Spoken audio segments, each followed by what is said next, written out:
Greetings all.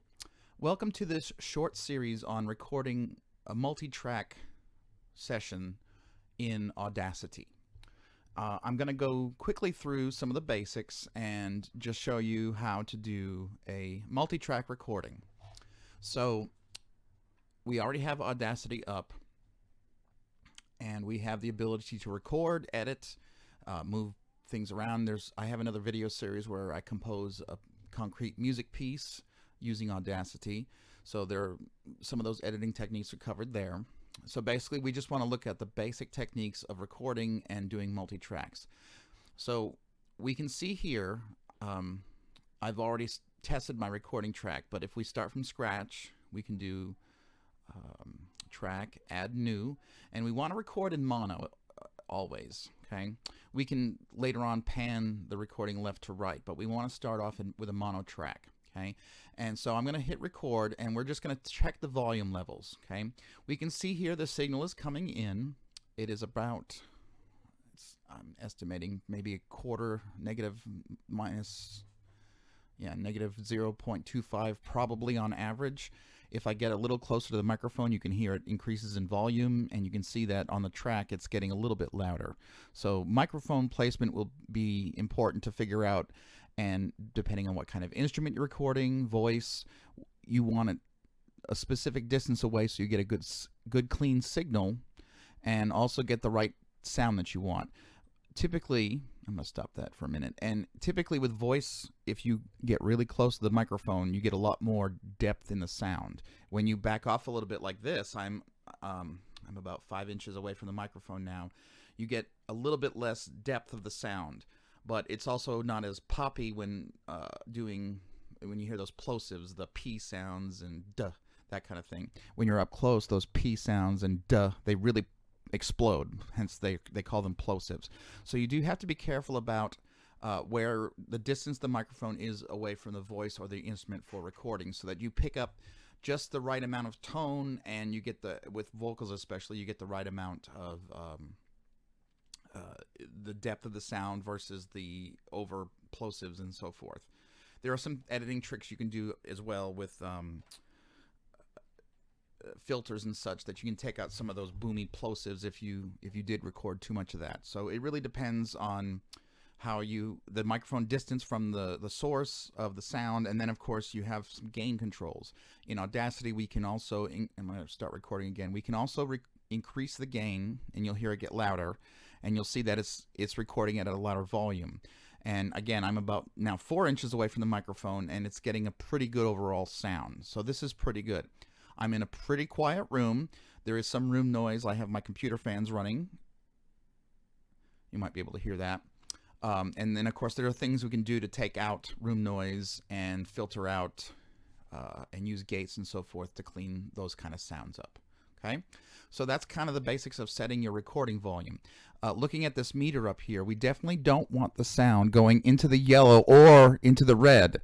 You can see right here, it maxed out what the signal coming out of my audio interface is maxed out right there. You could hear it got distorted right there, and it's square up in the top and the bottom, and it maxed out. So those are other things that you need to watch out for when you're testing, to make sure you're getting a good signal. It's not too loud, because it will cause distortion, and you can't fix distortion. If it's too soft but there's not a lot of extra noise in the background, you can always increase the volume with amplifying it or normalizing it. There are techniques for that. But if you record too loud, there's nothing you can do. You have to go back and do it again. Okay, so those are things to watch out for.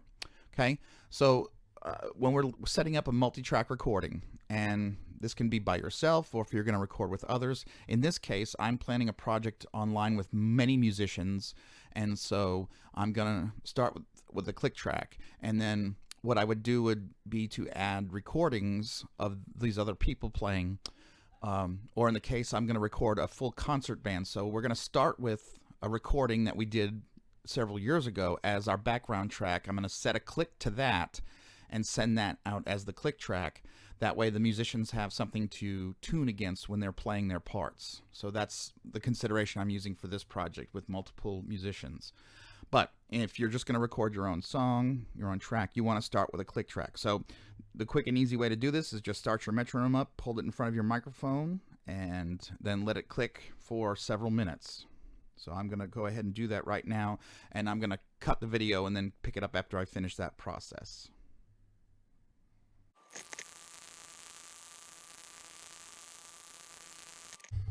Alrighty, so I've recorded the click track, not as loud as I would recommend normally, but that's okay. It's just the click track. We're not going to ever hear this in the final version, so it's okay if this one is a little dirty or not as precise as we would want the instruments and the vocals recorded. So now I'm just going to normalize that. Let's see.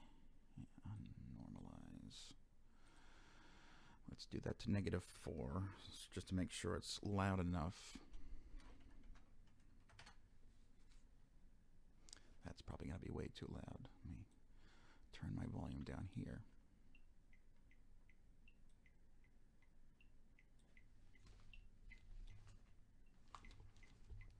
Yeah. In my headphones, that's plenty loud the way it is. Right there with the gain set to there. Okay, so that's basically laying down the click track. I just recorded that analog style, played the metronome through my phone and recorded it. So you could do that with an old-fashioned mechanical metronome, your phone like I did. Of course, in a more sophisticated scenario, I would record a click track digitally with a MIDI, drumsticks clicking or something in MIDI. That way it would be perfectly clean. But again, this is just a basic freeware tutorial, so we're just kind of going with basic stuff right now. All right, I'm going to go ahead and save this project as, okay, and I'm going to record Oh Susanna. Now I'm going to apologize now and several times later. I'll be recording myself playing guitar, ukulele, and singing. Probably some of my weaker instruments, and singing is not my forte, so I will do the best I can. Please no nasty comments about my poor playing or poor singing. This is only a demonstration for how to do this in Audacity. So I appreciate you not making fun of me on that. All right, so we've recorded our click track. We've set a good playback volume. Now I'm going to add a new track, mono again. And now we're going to record the guitar. So I'm going to start recording and just kind of get a decent volume level for the guitar, the good microphone placement, and I will try to describe to you what I'm doing physically. I don't have the sophisticated audio video setup to record multiple camera angles. I'm only doing a screen capture, so I can't show you what I'm doing as far as turning my body in the microphone, but I'll describe it as I'm doing it to give you a sense of the different sound color that we get from putting the microphone in different locations. Okay, so there's going to be some noise as I move the microphone down and get that kind of started.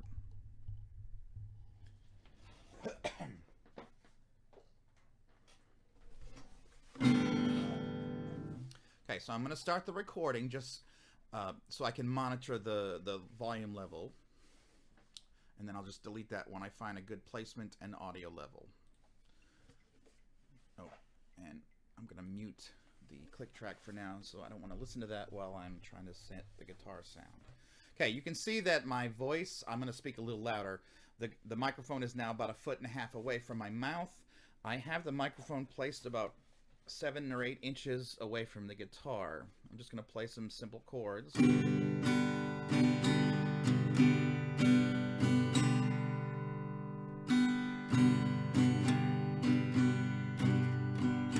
Okay, so that's the guitar is, the microphone is approximately 7 inches straight in front of the 10th fret. Okay, I'm going to move over just a little bit, so now the microphone is the same distance, but now it's more directly in front of the 12th fret.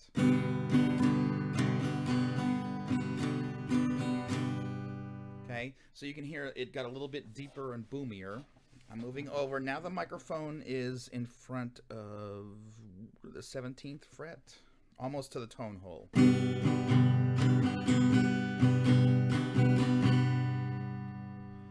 And now this is the microphone directly in front of the tone hole, still about 7 inches away.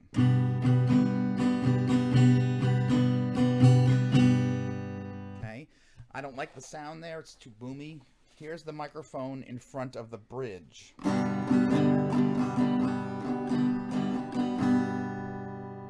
of course now that sounds too nasally. So I kind of like it somewhere between the 12th and the 17th fret.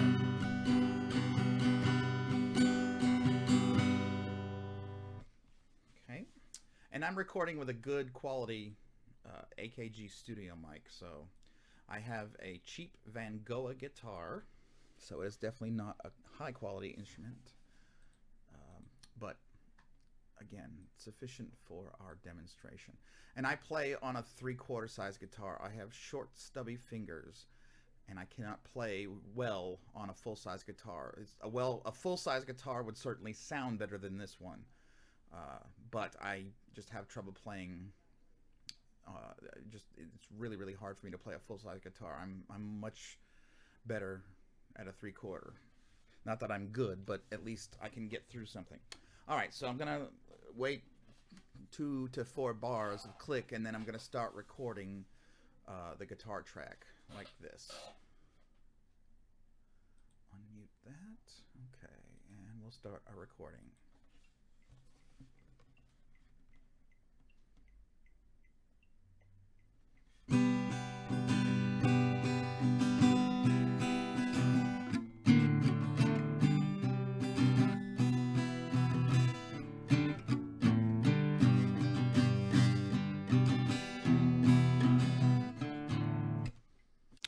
Okay, so I'm going to stop the video right there and save you the torture of having to listen to me struggle to try to play these guitar parts at that tempo. I'm going to do some tracking, and I will do a separate video now for how to do multi-tracking like with one instrument so that you can get the best possible quality product. So I'm going to pick it up in the next video with that idea of doing I'm going to do the ukulele part because I'm a little bit stronger on ukulele. Okay, so I'll see you then. Bye-bye.